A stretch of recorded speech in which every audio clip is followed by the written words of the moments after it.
What's good, y'all? This is Justin Springer. You're watching 48.3 TV.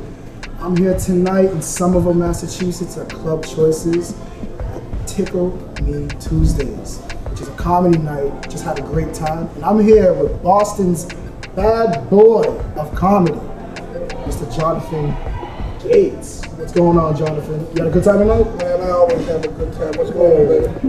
We chilling, man. You know, we had to come down and check you out, man. Doing something, always keeping Boston laughing. So tell me, you've been in the game for 20 years. 22 years. 22 years. 22 years. So what got you in the game? What inspired you to get into comedy and to make people laugh? Well, I got into comedy by mistake. When I came out of college, I was playing football, and I was doing pretty good, and I ripped my knee up.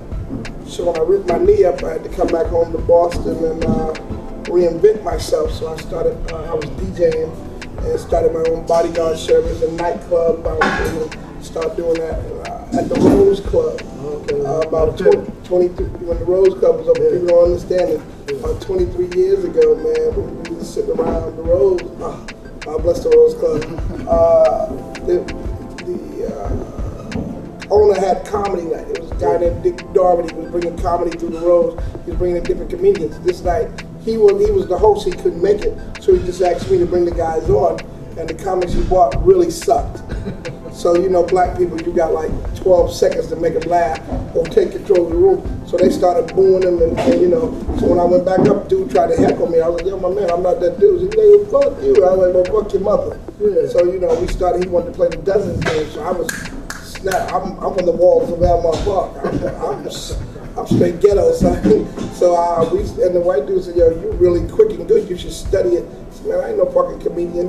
So I went back and I just started watching some of the greats in comedy, from the Red Fox, the Rudy Nate Moore, Wild Man Steve, Pigmeat Markham, Mobs Mabley, George Carlin, Flip Wilson, Richard Pryor, Bill Cosby, you know, Paul Mooney. People don't even know Paul Mooney was right behind the scenes. So Paul Mooney's been doing. So I started watching these cats and saying, you know what, I got something to say too. Yeah. You've been on Comic View, BET's Comic View. You've been on the Def Comedy Jam tour. Right. 2 times, right? Yes. Now, how was those experiences? Well, those experiences, the Def Comedy Jam tour gave me the inspiration to start the Black Comedy Explosion. Yeah. Because what it is with people of color, black people, we are people of familiarities. We like to spend money on something somebody else tell you is popular. Black people are trendy. So if you don't have that TV show or that movie or you didn't do it, people are gonna jump to something else. So I started the Black Comedy Explosion for cats like myself back in the day that was funnier than most of your marquee names, but nobody was booking them. So I did it to book myself and book other comics. Man, that's good. So you know what I'm saying? So that's where the Black Comedy Explosion started off. And my first show was 15 years ago in New Bern, North Carolina. So your first show wasn't in Boston? Nah, I had to go outside of the city to prove my worth. So were you prepared? Did you invite? Well, no, because I'm on the flow. I'm funny, and it don't matter. You know what? And I'm not arrogant. I'm not ignorant. I just know that I'm funny. Yeah, we know you're funny. I can do any club, any group at any time. What I wanted to do was to show people that no matter where you take it, it can happen. Because what happens is with Def Jam, they did the big markets. They'd come to Boston and overlook Worcester and Springfield. You know what I mean? They would go to New York, but won't go up to the smaller places. So when we go to North Carolina, they would go to Raleigh or Richmond. They go to Raleigh or Charlotte, but forget about the small towns. So I went into a small town, got a school auditorium, supposed to hold 1,200 people, man. We were supposed to do 1 show. We ended up doing 6 shows because people was happy just to have something to do. So that shows me there was a market for it. So that was the springboard for the Black Comedy Explosion. So what's next, man? You got the Black Comedy Explosion, exposing many talents in Boston. And not just black comedians, I know you bring everybody out. What is next? How can we follow you online? How can we know where we can find Jonathan Gates? Where we can find your entourage? Well, what you can do is go to stalkerbitches.com. They seem to find me. can Google me because I do have a webpage that I built, but it's through mypages.nettopia, netopia.com/Black Comedy, or just Google Jonathan Gates or Black Comedy Explosion and I'll pop up. I will stop being lazy and I'll buy jgates.com. Hit me on Facebook. My objective is to have a Black Comedy Club. Right now, here's a different, we're doing Black Comedy Rooms. I'm doing rooms. So when you hear the Black Comedy Explosion, let me explain this to the white audience out there. That does not mean it's all black comedians. Comedy, the best comedy is from your soul, and your soul is the darkest place of your spirit. So that's Black Comedy Explosion.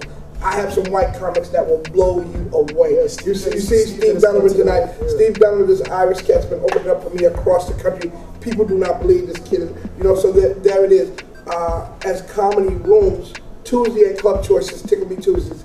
Wednesday nights, the Black Comedy Explosion at Slade. Thursday, Tickle Me Thursdays in Bridgeport, Connecticut. Fridays, we will be in Randolph starting in June. And also on Saturdays, we're going to be at Club Rumors.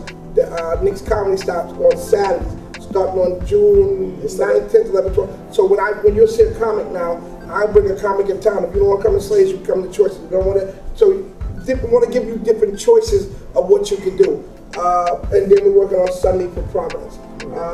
I'm working on some projects of my own, taping a DVD. I want to do it live. I would love to do it here in Boston. I would love to tape it here in Boston. Call it representing the beat, throwing up my three. Let me know when I lie. Here's what I do. I do say this to people. If you have a dream, no matter how long it takes you to get to your dream, follow it. Don't let no one ever tell you what you cannot do. You understand what I'm saying to you? I've been doing comedy for 22 years, and people say I'm a failure because I don't have a TV show. I'm not a failure because I work every day. I work every week. I done put 4 kids through school.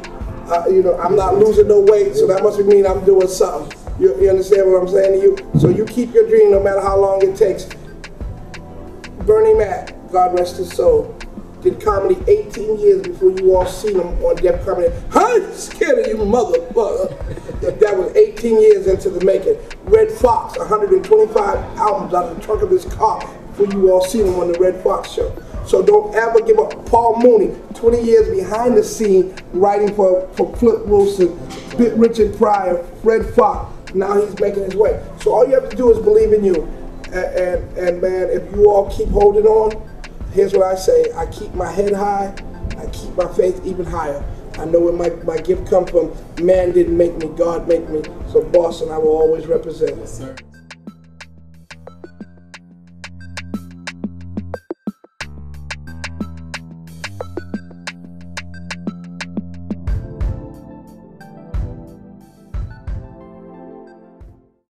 Hey, what's happening? This is your man Jay Gates, and you're watching me live on 48.3 TV. No other, no other, no other. Lock it down.